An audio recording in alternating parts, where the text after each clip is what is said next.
calon presiden nomor urut 1 untuk bertanya kepada calon presiden nomor urut 2. Dan waktu Bapak 1 menit dimulai dari sekarang.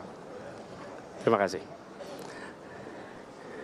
Pada tanggal 25, Pak Prabowo mendaftar ke KPU sebagai pasangan calon presiden, calon wakil presiden. Sesudah keputusan MK. Dan kemudian di MK dibentuk MK yang hasilnya mengatakan bahwa terjadi pelanggaran etika berat yang menyebabkan keputusan yang dibuat oleh MK secara etika bermasalah. Kemudian Bapak punya waktu sampai dengan tanggal 13 November, karena di situ adalah waktu terakhir untuk mengambil keputusan bila ada perubahan. Sesudah Bapak mendengar bahwa ternyata pencalonan persyaratannya bermasalah secara etika, pertanyaan saya, apa perasaan Bapak ketika mendengar bahwa ada pelanggaran etika di situ? Baik, waktunya habis. Kami berikan kesempatan kepada calon presiden nomor urut 2 untuk menjawab selama 2 menit. Waktunya dimulai dari sekarang. Jadi Mas Anies ya memang suatu perkembangan politik itu ada beberapa segi perspektif ya. Jadi tim saya, para pakar hukum yang mendampingi saya menyampaikan bahwa dari segi hukum tidak ada masalah. Masalah yang dianggap pelanggaran etika sudah diambil tindakan dan keputusan ya waktu itu oleh pihak yang diberi wewenang. Kemudian sudah ada tindakan, dan tindakan pun itu masih diperdebatkan karena yang bersangkutan masih memproses. Tetapi intinya adalah bahwa keputusan itu final dan tidak dapat dirubah. Ya, saya laksanakan ya. Dan kita ini bukan anak kecil, Mas Anies ya. Anda juga paham ya. Sudahlah ya. Sekarang begini, intinya rakyat yang putuskan, rakyat yang menilai. Kalau rakyat tidak suka Prabowo dan Gibran, nggak usah pilih kami, saudara-saudara sekalian. Dan saya tidak takut tidak punya jabatan, Mas Anies. Sorry ya. Sorry ya.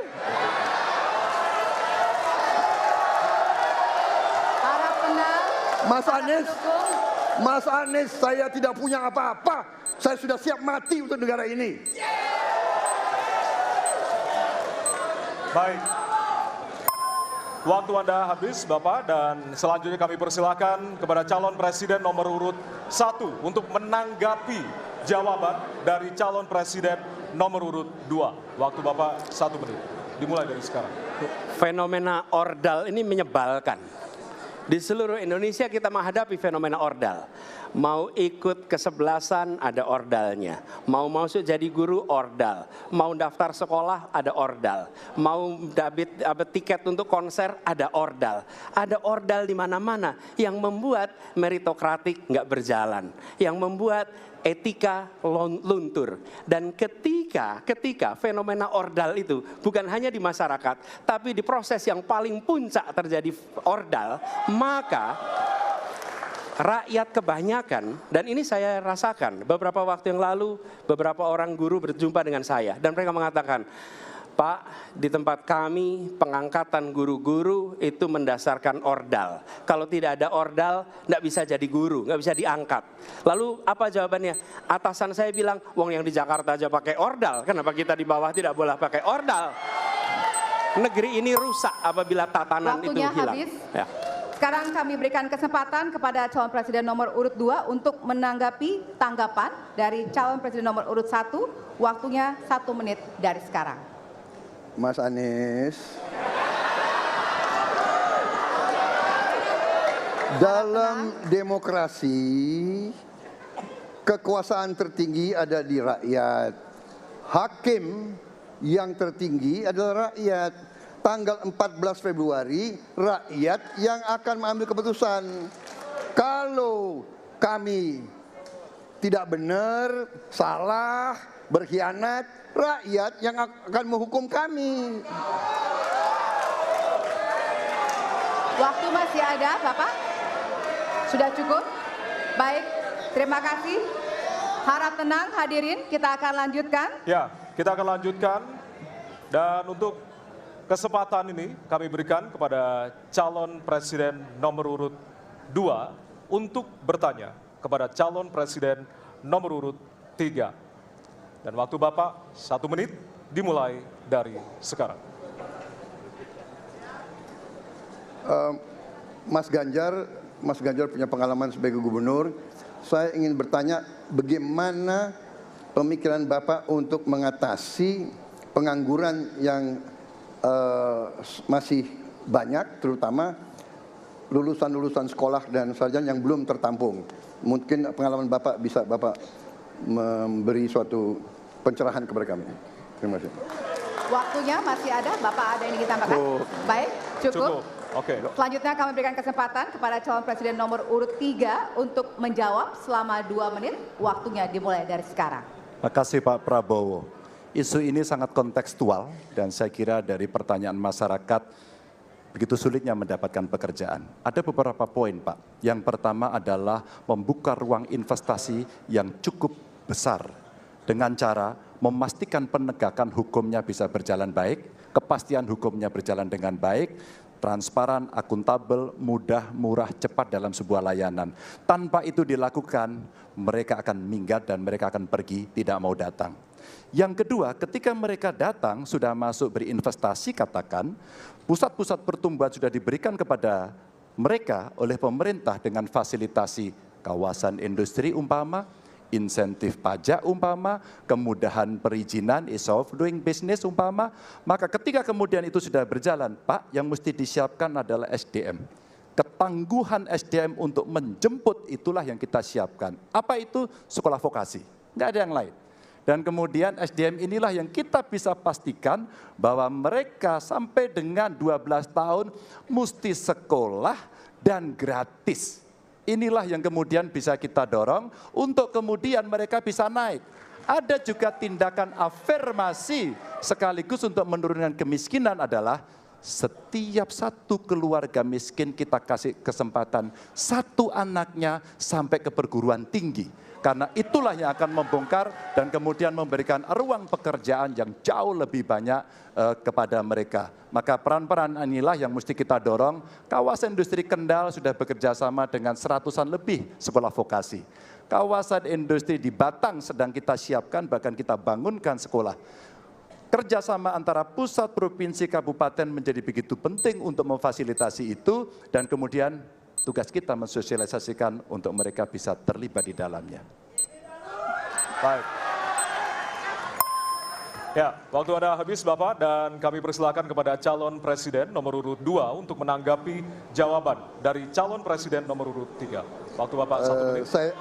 Saya senang mendengar jawaban itu. Berarti Bapak bisa mengakui prestasi pemerintah Jokowi dalam mengembangkan KEK semua, mendorong hilirisasi, menciptakan lapangan kerja, mengundang investor-investor ke Jawa Tengah untuk menciptakan pertumbuhan ekonomi yang bermutu dan berkelanjutan. Terima kasih. Ya. Waktunya masih ada, Bapak? Cukup. Baik, selanjutnya kita berikan kesempatan kepada calon presiden nomor urut 3 untuk menanggapi tanggapan dari calon presiden nomor urut 2. Waktunya 1 menit dari sekarang. Pak Prabowo, terima kasih. Ketika kami merancang kawasan-kawasan industri dan bagaimana percepatan itu kita lakukan, kami duduk dengan para menteri, bahkan kami duduk dengan presiden. Kami punya pikiran yang sama dalam merancang ini karena kita ingin menjemput 2045 sebagai negara maju, negara unggul. Itu yang harus kita ciptakan. Maka ketika kemudian soal setuju tidak setuju, kami hampir 10 tahun. Bahkan proyek-proyek strategis nasional yang ada di Jawa Tengah, saya bereskan, Pak. Karena itu bentuk tanggung jawab kami sebagai wakil pemerintah pusat di daerah, dan kami tahu posisi itu agar kita berada dalam satu barisan menjemput keunggulan Indonesia di 2045. Masih ada waktu, Bapak? Cukup. Cukup? Baik. Ya, dan selanjutnya kita akan berikan kesempatan calon presiden nomor urut 3 untuk bertanya kepada calon presiden nomor urut 1. Dan waktu Bapak 1 menit dimulai dari sekarang. Mas Anies pernah menjadi gubernur ibu kota.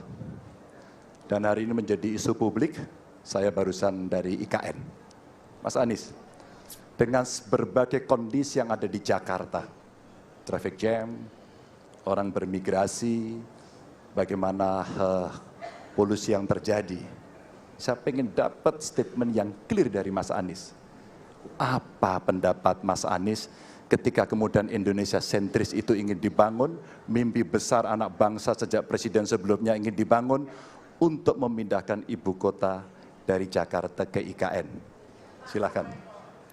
Baik, waktunya masih ada, Bapak? Cukup. Cukup, baik. Terima kasih. Kemudian kami silakan calon presiden nomor urut 1 untuk memberikan jawaban selama 2 menit, dimulai dari sekarang. Kalau ada masalah jangan ditinggalkan, diselesaikan. Itu filosofi nomor 1.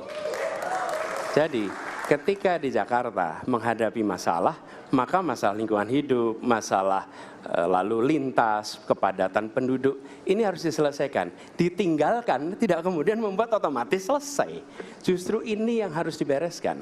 Kalau kami melihat, begitu kita bicara lalu lintas, kontribusi aparat sipil negara di dalam kemacetan itu hanya 4-7%. Jadi nggak akan mengurangi kemacetan di sini. Yang kedua, soal lingkungan hidup. Kalau yang pindah itu pemerintah, bisnis, keluarga masih tetap di sini, masih tetap ada masalah. Karena itu kami berpandangan, masalah yang di Jakarta harus diselesaikan dengan transportasi umum yang dibangun. Kemudian yang kedua, menambah taman yang dibangun, transportasi umum berbasis elektrik. Dan itu semua dikerjakan untuk membuat Jakarta menjadi kota yang nyaman, aman, kota yang membuat kita bisa hidup dengan sehat. Itu terkait dengan Jakarta. Jadi, jangan kita meniru pemerintah Belanda. Mereka punya kota tua. Ketika kota tua turun permukaan, mereka pindah ke selatan, bikin di sekitar Monas. Ditinggalkan, masalah tidak diselesaikan. Kita harus menghadapi masalah dengan menyelesaikan. Lalu yang kedua, terkait dengan IKN. Ketika kita memiliki masalah yang masih urgen di depan mata kita, di Kalimantan sendiri, kebutuhan untuk membangun sekolah yang rusak sangat banyak. Membangun kereta api atau jalur tol antar kota di Kalimantan itu urgen. Yang merasakan dari uang itu siapa? Rakyat.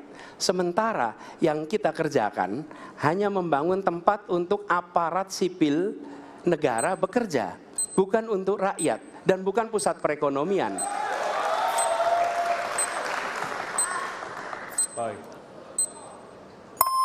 Ya, waktu Anda habis dan kami persilakan kepada calon presiden nomor urut 3 untuk menanggapi jawaban dari calon presiden nomor urut 1. Waktu Bapak 1 menit, disilakan. Apakah boleh saya simpulkan kalau begitu, Mas Anies dalam posisi yang oposisi terhadap beberapa kebijakan termasuk IKN, menolak IKN dilanjutkan? Terima kasih. Cukup, Waktunya? Bapak? Cukup. Baik. Baik, selanjutnya kami berikan kesempatan kepada calon presiden nomor urut 1 untuk menanggapi tanggapan dari calon presiden nomor urut 3, waktunya 1 menit dari sekarang. Inilah salah satu contoh produk hukum yang tidak melewati proses dialog publik yang lengkap. Sehingga dialognya sesudah jadi undang-undang. Dan ketika dialognya sudah undang-undang, siapapun yang kritis dianggap oposisi, siapapun yang pro dianggap pro pemerintah. Kenapa? Karena tidak ada proses pembahasan yang komprehensif yang memberikan ruang kepada publik. Ini negara hukum, bukan negara kekuasaan. Dalam negara hukum, berikan ruang kepada publik untuk membahas sebuah peraturan sebelum dia ditetapkan. Tapi ini nada-nadanya seperti negara kekuasaan, di mana penguasa menentukan hukum. Dan kemudian dari situ kita berdebat pro kon.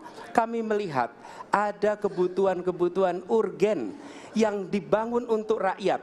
Kalau hari ini kita belum bisa menyiapkan pupuk lengkap, Tapi pada saat yang sama kita membangun sebuah istana untuk presiden, di mana rasa keadilan kita?